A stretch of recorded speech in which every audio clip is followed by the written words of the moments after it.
Müsahibin Milli Şuranın prezidentliyə vahid namizədi Cəmil Həsənlidir. İmza toplama kampaniyanız necə keçdi? Başa çatıbdır?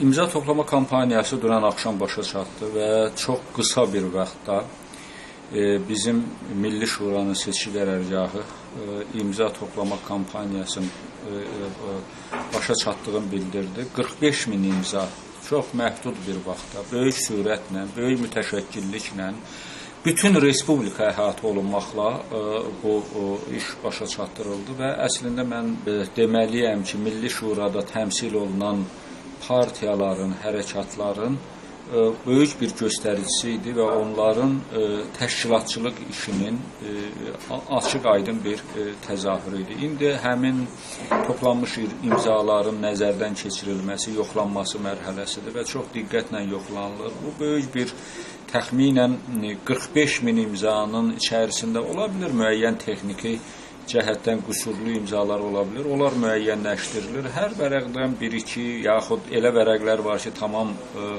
düzgün doldurulur. Bəzilərindən 1-2 deməli qüsurlu imzalar olur. Onu da bizim deməli seçki qərargahının üzvləri nəzərə alırlar və qeyd edirlər. Yəqin ki, sentyabrın 7-sində Mərkəzi Seçki Komissiyasına imzalarınızı təqdim edəcəksiniz. Bu belə planlaşdırılıbdır. Sabah nəzərdə tutulur sənədlərin və toplanmış imzaların Mərkəzi Seçki Komissiyasına təqdim olması nəzərdə tutulur. Şübhəsiz ki, bu seçki proseduruna, seçki qanunvericiliyinə uyğun olmalıdır və ümid edirəm ki, sabaha bu iş başa çatdırılar və günün ortalarında yəqin ki, Mərkəzi Seçki Komissiyasına təqdim olunar sənədlər. İmza toplama kampaniyası necə keçdi? Ədalətli idimi? Bilirsən, bizim özümüzə münasibətdə mən deməzdim ki, çox ciddi müdaxilələr oldu. Əlbəttə, bir sıra yerlərdə təzyiqlər oldu. Bəzi adamları məcbur elədilər öz imzalarından imtina eləsin. Bəzi imza toplayanlar polisə dəvət edildi, təzyiqlər edildi.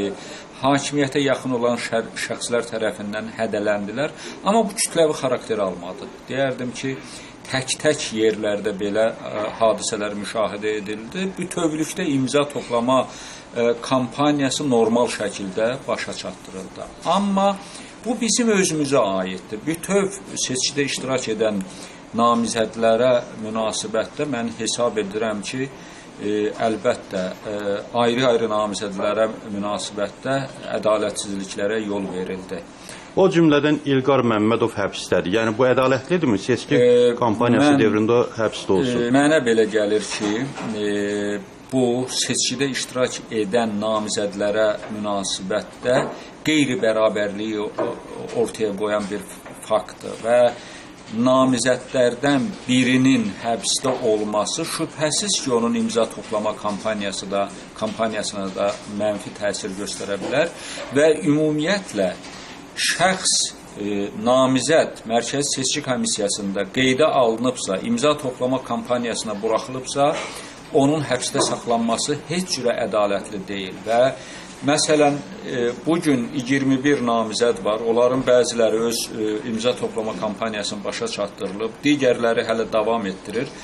Digər namizədlər öz imza toplama kampaniyasına rəhbərlik etdikləri halda, işin içində olduqları halda namizədlərdən biri hələ də məhbus həyatı keçirdir. Və mənə belə gəlir ki, bu ədalətli deyil, bu doğru deyil, bu düzgün deyil.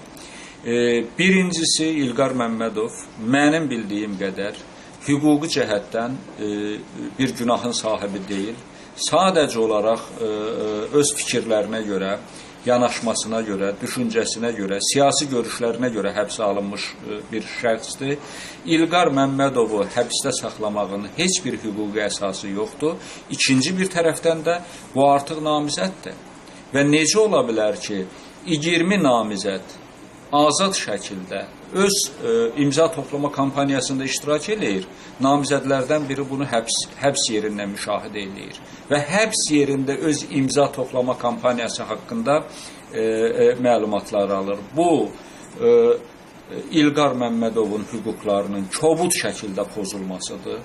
Bu, onun seçki kampaniyası üçün törədilən ciddi məhdudiyyətlərdir və ədalətsiz bir yanaşmadır. Ümid eləyirəm ki, və hesab eləyirəm ki, İlqar Məmmədov təcili olaraq həbsdən buraxılmalıdır, öz seçki kampaniyasına rəhbərlik etməlidir.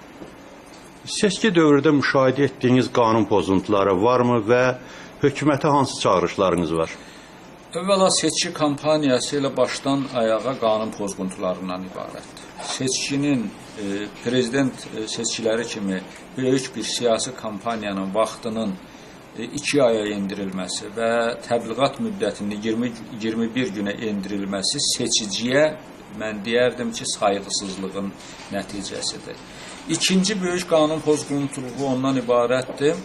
Namizədlərdən biri dövlətin resurslarından öz seçki təbliğatı üçün istifadə edir. Bilirsən,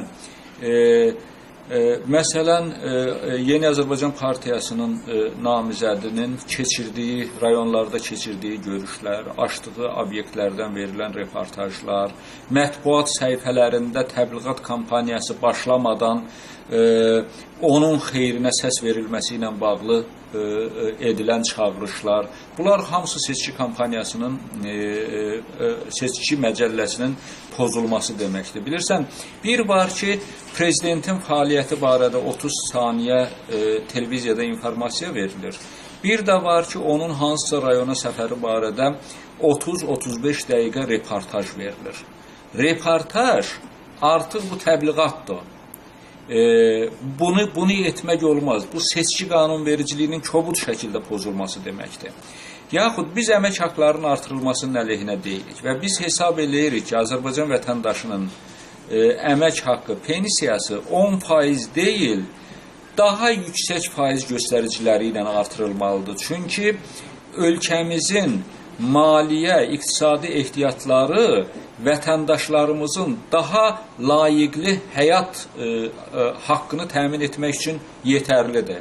Amma seçkiyə start verildikdən sonra namizədlərdən birinin ölkə bütün işləyən adamların, həkimlərin, müəllimlərin, mədəniyyət işçilərinin, pensiyaçılarının, dövlət məmurlarının əmək haqqının artırılması barədə sərəncam verməsi, bu artıq seçiciyə ünvanlanmış bir sərəncamdır.